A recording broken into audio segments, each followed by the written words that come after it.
today's video mga lods. Ito na nga po pala yung full video guide kung paano natin ginawa yung ating diamond design na may rose pleats tapos may butterfly design po yung bawat gilid. Umpisahan na natin, tara. Bali dito mga lods, magagawa lang tayo ng single pleats at least nasa 4 inches. Tapos gagawin natin siyang knife pleats. Dire-diretso hanggang doon sa kabilang dulo. Ito na siya. Ito ang single pleats. Fold na natin pupunta sa right. Pin. Yan. Tapos ibabalik nyo lang para makuha nyo yung size ng pleats natin.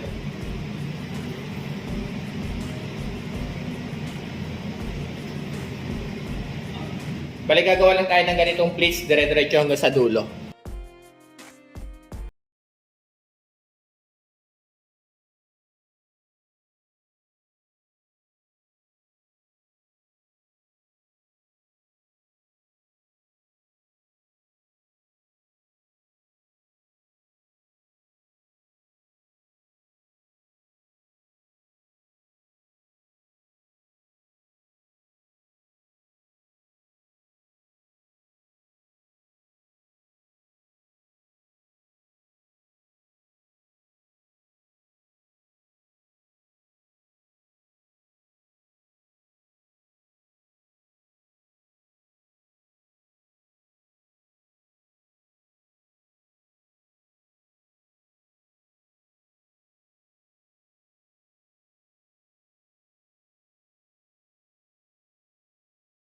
Bali ito yung cloth natin mga lods. Dito magpapasobra muna ako sa kanan, sa kaliwa, yan.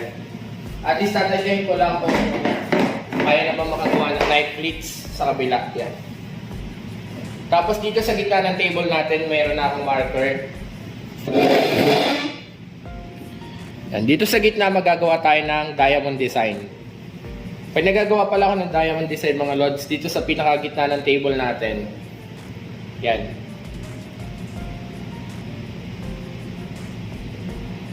Yan, dito ako nag-uumpisa sa gitna. Tapos gagawa tayo ng dalawang pleats. Mas maganda kasi kapag gumagawa kayo ng diamond design, yung pleats is dalawang magkatabi. Pwede rin naman kasi gumawa ng diamond design na magkalayo. Kaso nga lang, may tendency kasi na hindi magpantay or minsan nahahatak siya. Hindi mo siya makuha yung pinaka-diamond design. Pero dito gagawa lang tayo ng dalawang pleats na magkatabi para sa diamond design natin.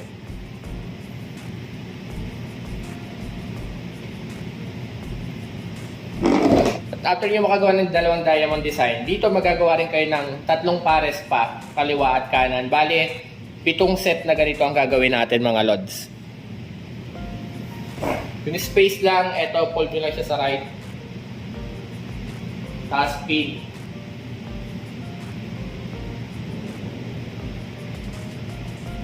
Tapos para makuha nyo yung size nito, ibabalik nyo lang.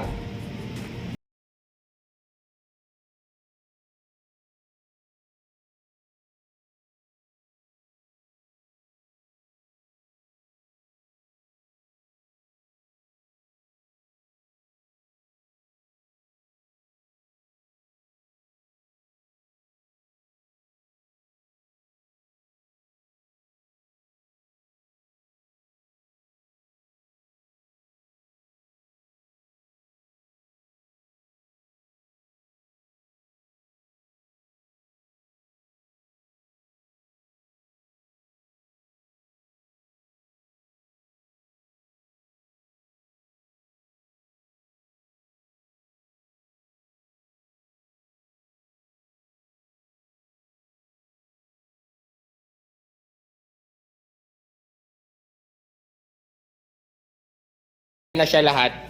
1, 2, 3, 4, 5, 6, 7. Tapos dito sa mga pleats na to mga lods, gagawin natin siyang diamond. Ito. Space lang kayo siguro nasa 4 inches. Pipin nyo lang, susukin nyo lang yung pinakadulo. Tapos push nyo lang yung pin paloob. Yan. Okay lang kahit lumabas yan, wala namang problema. Pero kung gusto nyo naman yung isang way ng pagpin, ito siya. Yan. Check nyo na lang kung pantay. Pag nagpin kayo, nagpasan, pwede nyo siyang itusok pa ilalim, pababa naman. Yan. Ganito yung tsura niya pababa. Medyo malinis. Tapos ito kasi minsan lumalabas siya dito o kaya sa kaliwa. Pero parehas lang naman, safe naman yan kasi yung pin, nakapush siya dun sa paloob, hindi naman siya palabas.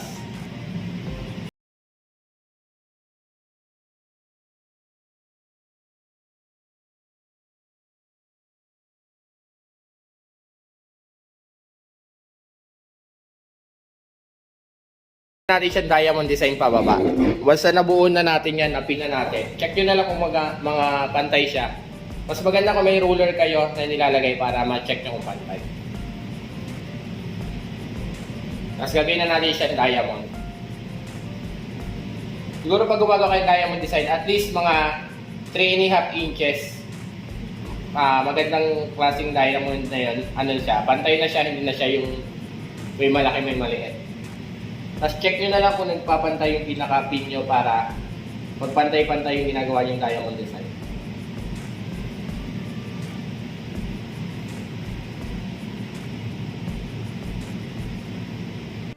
At dito nga mga lods, ipipin lang natin sila pababa. At least nasa 3.5 inches yung pinaka-space ng ating bawat diamond design para mas maganda at mas pantay yung ating diamond design.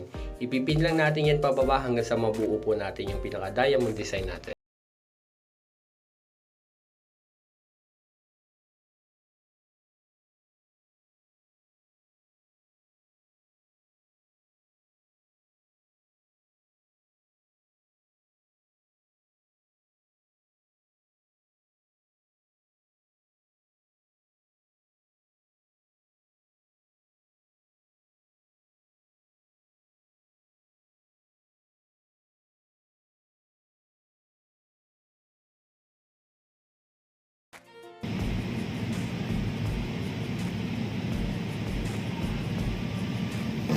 Na yung pinaka-diamond design natin mga lods yan. Pagdating naman dito sa taas, pagko-connect lang natin yan. Dito nga mga lods, kapag nagawa nyo yung diamond, pwede yung gawing design, ipupol nyo siya paloob. Ito. Yan. Kung nahihirapan kayo. Yan. Pwede yung ganitong design. Yan. Yan. Yung nakapold siya sa loob kung gusto nyo. Pwede naman din yung magkakakonekta siya. Naman yung magkaka-connect siya mga idol. Ito yung ginagawa ko kasi kalimitan. Pagpantay nyo lang yung dalawang dulo, tusukin nyo lang siya lalagpasan, tapos ibabalik nyo lang siya papunta rin sa right. Yan. Okay lang na lumabas minsan yung pin, pero kung gusto nyo mas malinis, pwede namang yung ipasok pa. Pasok lang natin. Ganyan. Or kahit lumabas, wala namang problema.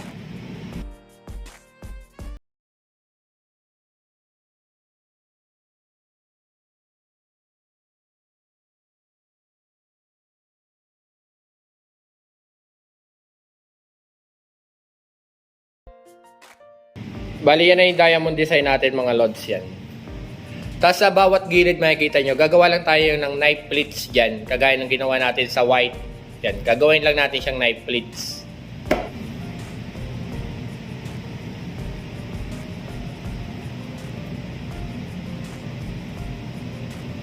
Bali ito nga, babalik lang natin. Kung gaano kahaba yung pleats dito kanina, ito rin yung space lang. Hold nyo lang siya sa kaliwa. At dito nga mga lods, gagawa lang tayo ng single pleats kagaya ng ginawa natin nung sa white na tela. Tapos ang gagawin lang natin is gagawin natin siyang knife pleats. At once na natapos na natin po at magawa natin na knife pleats, ganun din po yung gagawin natin sa kabila ng table natin.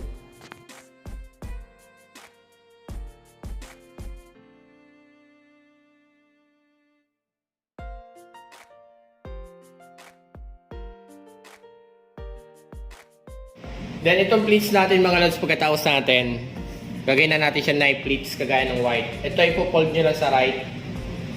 Yan. Tapos ipipin nyo lang. Yan ay pinakasimple.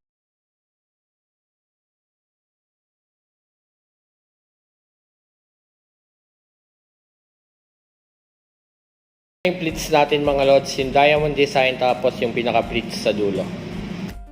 Sunod natin gagawin dito mga lods, lalagyan natin siya ng pinaka rose pleats design. Dito ngayon magpo-fold lang tayo sa bawat kanto ng pinag-diamond natin, lalagyan natin siya ng rose pleats. Fold nyo lang siyang ganito sa kamay nyo. Ayan.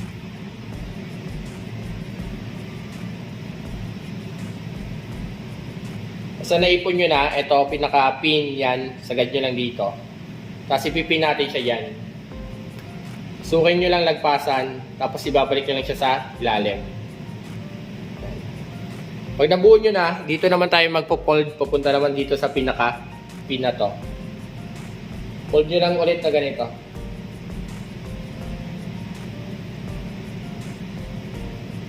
Dito naman natin siya ipipin sa kanto na to. Sunod-sunod lang, pababa na yan mga idol.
Tapos, ipopold ulit natin yung pangalawang layer na yan mga lods sa ilalim.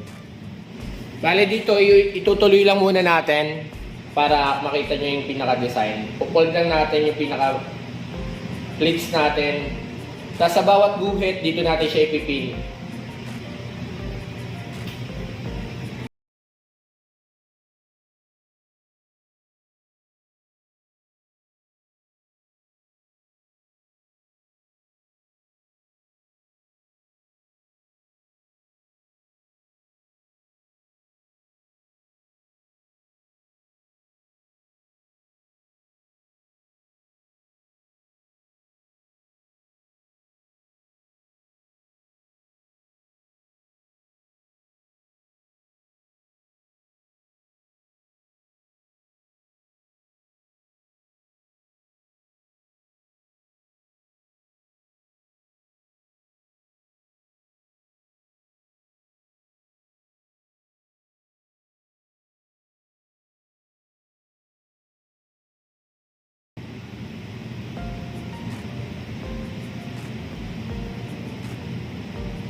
At dito nga po mga lods, is pwede nyo na siyang isabay sa una nating paggawa ng rose pleats. Dito nga lang is ginawa ko na pangalawa at ipinatong lang natin para hindi tayo mas mahirapang magpin.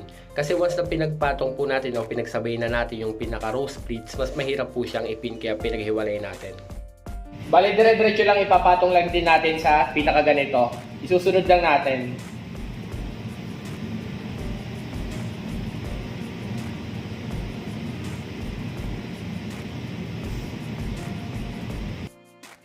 Bali dito nga po yung pinaghiwalay natin ng paglalagay ng pinaka rose pleats mga lods para hindi tayo mahirapang magpin. Pero pwede naman pong gawin natin ito ng sabay. Pero gagawa na rin po natin ng reels video para maunawaan nyo po yung ating sinasabi. At bali, wasa na pagpatong na natin yan mga lods. Dito naman sa kabila, ganun din yung gagawin natin.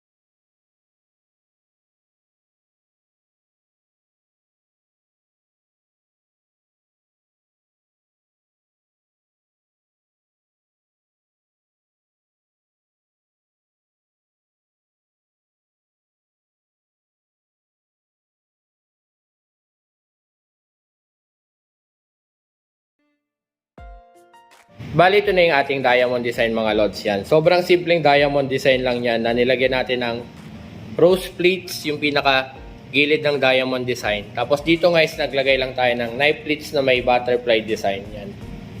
Tapos makikita nyo sa ilalim, mayroon siyang knife pleats na white. Part 1 pa lang to mga lods kasi sobrang haba ng video, kaya i-upload din natin yung kasunod ng video na ito. Ang table kong ginamit dito is 2 meters. Ang cloth po natin is nasa 8 yards lang mga idol. Yung white po at saka yung red, tag 8 yards yan. At dito na mga lods, pag nakita nyo na butterfly design na siya, gagawa ulit tayo ng isa pang butterfly design na medyo mababa lang sa kanya ng konti.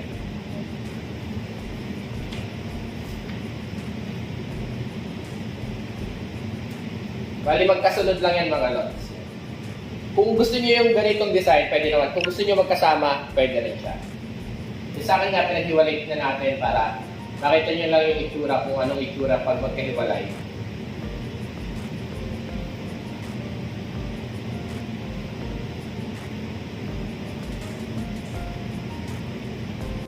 Dito naman mga lods, kung napansin nyo, yung una nating design is merong butterfly design na siya na single lane lang. Dito naman is ginawa natin na double layer ng butterfly design. Nasa sa inyo mga lods kung ano yung gusto nyo sa dalawa. At bali, ito na mga lods yung ating diamond design na mayroong butterfly design yung magkabilang side yan mga idol yan. Nilagay lang natin siya ng butterfly design mga lods yan. At bali, hanggang dito na nga lang mga lods yung video. Sana'y na kuha nyo po yung ating tutorial. Kung hindi naman, comment down below na lang po para magawa natin ang video kung saan po kayo nahihirapan. Abangan nyo na rin po yung part 2 nito. Ilalapag po natin yung part 2 na meron po siyang rose pleats design sa ibabaw at meron din po na white na rose pleats design yung ating diamond design. Follow for more at huwag nyo naman kalimutang i-share ang video. Maraming pong salamat.